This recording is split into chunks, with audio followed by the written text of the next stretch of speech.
નમસ્કાર વિદ્યાર્થી મિત્રો, આજે આપણે ચેપ્ટર 2નો છેલ્લો પોઈન્ટ કેપેસિટરમાં સંગ્રહિત ઉર્જાનું સૂત્ર મેળવવાનું છે અને એકમ કદ દીઠ ઉર્જાનું સૂત્ર મેળવવાનું છે. એટલે આ બે વસ્તુ તમારે મેળવવાની છે. એના પહેલાં દરેકને એક રિક્વેસ્ટ છે કે મારા મોબાઈલમાં થોડો ફોલ્ટ છે, એટલે વચ્ચે થોડુંક પ્રોબ્લેમ થાય છે, થોડીક વાર નહીં દેખાય, પણ પ્લીઝ એડજસ્ટ કરશો અને મને કોઓપરેટ કરશો. Thank you.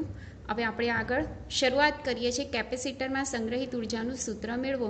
સૌથી અગત્યનો પ્રશ્ન આ એકમ કસોટીમાં પૂછાવાની શક્યતા પૂરેપૂરી છે, એટલે દરેક જણાને તૈયાર કરી દેજો. તો સૌ પ્રથમ આપણે કેપેસિટરની બે પ્લેટો અહીંયા દોરી દઉં છું, આ રીતના, જે અત્યાર સુધી આપણે દોરતા આવ્યા છીએ. એકની ઉપર પ્લસ વિદ્યુતભાર અને બીજાની ઉપર માઇનસ વિદ્યુતભાર. બરાબર. આનો વિદ્યુતભાર આપણે પ્લસ ક્યુ કહી દઈએ અને આનો વિદ્યુતભાર આપણે માઇનસ ક્યુ કહી દઈએ. હવે આની અંદર થોડાક જે વિદ્યુતભાર છે, ધન વિદ્યુતભાર, એને ઋણ વિદ્યુતભારથી મારે ક્યાં લઈ જવો છે? ધન વિદ્યુતભાર તરફ લઈ જવું છે. તો એના માટે હું શું કરું છું કે દાખલા તરીકે અહીંયા જે ધન વિદ્યુતભાર છે એનો હું કહી દઉં છું ક્યુ ડેશ. બરાબર. હવે અહીંયાથી ડેલ્ટા ક્યુ ડેશ જેટલો ધન વિદ્યુતભાર મારે આ પ્લેટ ઉપર લઈ જવો છે. તો અહીંયા વિદ્યુતભાર કેટલો રહેશે? ક્યુ ડેશ માઇનસ ડેલ્ટા ક્યુ ડેશ, એટલે કે આટલો વિદ્યુતભાર એનો ઓછો થઈ જશે. એટલે આટલો વિદ્યુતભાર મારે ક્યાંથી ક્યાં લઈ જવાનો છે? ઋણ પ્લેટથી ધન પ્લેટ તરફ. એટલે હવે આટલો, એટલે કે ડેલ્ટા ક્યુ ડેશ જેટલો વિદ્યુતભાર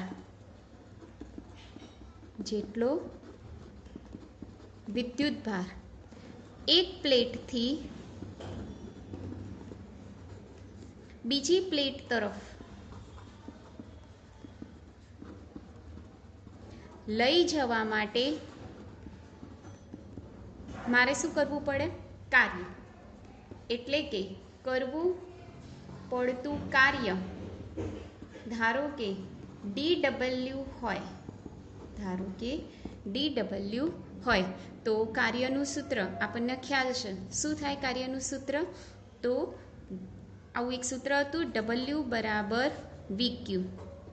જો ખ્યાલ હોય તો આપણે આગળ ભણી ગયા છીએ કાર્યનું સૂત્ર W બરાબર VQ. તો અહીંયા Wની જગ્યાએ અહીંયા શું લખીશું આપણે? DW, એટલે કે અહીંયા ડેલ્ટા W લઈશું આપણે. બરાબર. એટલે Wની જગ્યાએ શું લઈશું?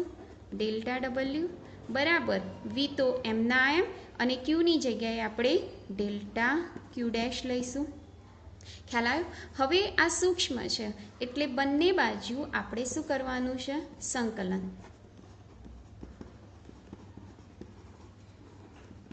તો ચલો બંને બાજુ સંકલન કરીએ. એટલે અહીંયા સંકલન DW બરાબર સંકલન અહીંયા મારે D આવશે, ડેલ્ટા આવશે, અને ડેલ્ટા ક્યુ ડેશ. આ જે સંકલન છે એની જગ્યાએ હું કુલ કાર્ય લખી કાઢું W. લિમિટ મૂકી દઉં, ક્યુની સાપેક્ષે સંકલન કરવાનું છે, એટલે લિમિટ આપણે મૂકી દઈએ 0 થી Q, એટલે કે આટલો વિદ્યુતભાર આપણે લાવવાનું છે. એટલે 0 થી Q જેટલો વિદ્યુતભાર લાવવાનો છે. એટલે અહીંયા મૂકું છું 0 થી Q. હવે Vનું સૂત્ર છે, કયું સૂત્ર છે? Q ભાગ્યા C. એટલે અહીંયા Q ડેશ ભાગ્યા C આવશે, ડેલ્ટા Q ડેશ. બરાબર. હવે કોની સાપેક્ષે સંકલન કરવાનું છે? Q dash. એટલે Q ડેશ વાળા પદ છે એ અંદર રાખો અને C છે એ બહાર લઈ લો. એટલે શું થશે? 1/C સંકલન 0 થી Q ડેશ અને ડેલ્ટા Q ડેશ. બરાબર. હવે આપણે એનું શું કરવાનું છે? સંકલન. તો જુઓ, સંકલન કરીએ આપણે એના માટે. તો સંકલનનું આપણી પાસે એક સૂત્ર છે. કયું સૂત્ર છે? સંકલન x રે અને અહીંયા dx હોય તો આનું સંકલન થાય છે x⁴n+1 ભાગ્યા n+1. આપણી પાસે અત્યારે શું છે? Q dash delta Q dash. તો આનું સંકલન શું થશે? Q ડેશ એની 1+1 ભાગ્યા 1+1 થાય, કારણ કે આની એક જ ઘાત છે. બરાબર. અહીંયા n હોય તો n+1 થાય, અહીંયા એક ઘાત છે એટલે 1 + 1, એટલે Q ડેશનો વર્ગ ભાગ્યા વર્ગ. બરાબર. એટલે આની જગ્યાએ આપણે આ લખીશું. એટલે આ સૂત્રની અંદર તમે જોયું સંકલન ક્યુ ડેશ ડેલ્ટા ક્યુ ડેશની જગ્યાએ આપણે આ વસ્તુ મૂકીશું એટલે કાર્ય આપણને શું મળશે 1/c સંકલનની જગ્યાએ મોટો કૌંસ આવી જશે ક્યુ ડેશનો વર્ગ ભાગ્યા 2 અને લિમિટ આવશે 0 થી ક્યુ. હવે એક વખત અપર લિમિટ મૂકીશું એટલે ક્યુ ડેશની જગ્યાએ ક્યુ મૂકો અને એક વખત ક્યુ ડેશની જગ્યાએ 0 મૂકો એટલે 1/c q²/2. બરાબર. હવે આ જે કરવું પડતું કાર્ય છે એ કાર્ય શેમાં રૂપાંતર પામે છે? સ્થિતિ ઉર્જામાં. એટલે કે કેપેસિટરની પ્લેટોમાં સંગ્રહ પામે છે સ્થિતિ ઉર્જા સ્વરૂપ. એટલે કાર્યની જગ્યાએ શું લખીશું? યુ. એટલે યુનું સૂત્ર આવશે q²/2c. એટલે આ કેપેસિટરમાં સંગ્રહિત સ્થિતિ ઉર્જાનું સૂત્ર મળ્યું. હવે આ સૂત્રમાં ક્યુની જગ્યાએ સીવી મૂકી દો. ક્યુની જગ્યાએ શું મૂકવાનું? સીવી. એટલે ક્યુ સ્ક્વેર છે એટલે શું થઈ જશે? c²v² ભાગ્યા 2c. સમીકરણમાં c કેન્સલ. શું આવ્યું? યુ બરાબર cv² ભાગ્યા 2. એટલે આ બીજું સૂત્ર મળ્યું. આને કહી દે સમીકરણ નંબર 1. સમીકરણ નંબર 2. એક હજી સૂત્ર મળશે સ્થિતિ ઉર્જાનું. તો શું કરવાનું? સમીકરણ 1માં પહેલા ક્યુની જગ્યાએ સીવી મૂક્યું. હવે સીની જગ્યાએ ક્યુ ભાગ્યા વી મૂકવાનું છે. શું મૂકવાનું છે? સીની જગ્યાએ ક્યુ ભાગ્યા વી. તો મૂકો કિંમત q² એમના એમ બરાબર 2c. સીની જગ્યાએ શું લખીશું? ક્યુ ભાગ્યા વી. ક્યુ ક્યુ કેન્સલ થશે, વી ઉપર આવી જશે એટલે શું થશે? ઉપર ક્યુ, એક ક્યુ કેન્સલ થયું, એક તો વધ્યો એટલે ક્યુ એમને એમ રહેશે, ભાગ્યાને ભાગ્યા વી ઉપર આવી જશે અને 2. એટલે આ સ્થિતિ ઉર્જાના કુલ કેટલા સમીકરણ મળે આપણને? 3. નંબર 1 q²/2c, નંબર 2 cv²/2 અને નંબર 3 qv ભાગ્યા 2. એટલે આપણો જે ક્વેશ્ચન હતો, કયો ક્વેશ્ચન હતો? તો જુઓ કે કેપેસિટરમાં સંગ્રહિત ઉર્જાનું અને એકમ કદ દીઠ ઉર્જાનું સૂત્ર મેળવો. એમાં સંગ્રહિત ઉર્જા આપણને મળી ગઈ. હવે આગળનો ટોપિક જોઈશું આપણે એકમ કદ દીઠ ઉર્જા. એટલે એકમ કદ દીઠ આપણી પાસે સૂત્ર તો છે જ, યુ બરાબર cv²/2. આ સૂત્ર તો છે જ. હવે એનું આપણે બીજું એક સૂત્ર બી હતું. પહેલું કયું? q²/2c. આ સૂત્ર આપણે લઈએ. બરાબર. હવે આની અંદર શું કરવાનું છે કે આ જે ક્યુ છે એ ક્યુની જગ્યાએ આપણે સિગ્મા ઇન્ટુ એ મૂકીએ. ખ્યાલ છે ને ક્યાંથી આવ્યું? તો સિગ્મા બરાબર q/a તો આપણે ભણી ગયા છીએ. એની ઉપરથી ક્યુ બરાબર સિગ્મા ઇન્ટુ એ. આ ક્યુની કિંમત આ સૂત્રમાં મૂકીએ એટલે યુ બરાબર શું થશે? ક્યુની જગ્યાએ σ²a² ભાગ્યા 2 અને આ જે સી છે એની જગ્યાએ ε0a/d મૂકી દઈએ. બરાબર. અહીંયા કૌંસમાં લખું છું કે સી બરાબર શું લખું? ε0a/d. હવે આ ભાગ્યાના ભાગ્યા ડી ઉપર આવશે. એક એ અને એક એ કેન્સલ થઈ જશે તો શું વધશે? σ²a/d/2ε0. આટલે સુધી મળ્યું? ખ્યાલ આવી ગયો દરેકનો? હવે ઉપર નીચે ε0 વડે ગુણો અને ε0 વડે ભાગો. તો ε0 શું થઈ જશે?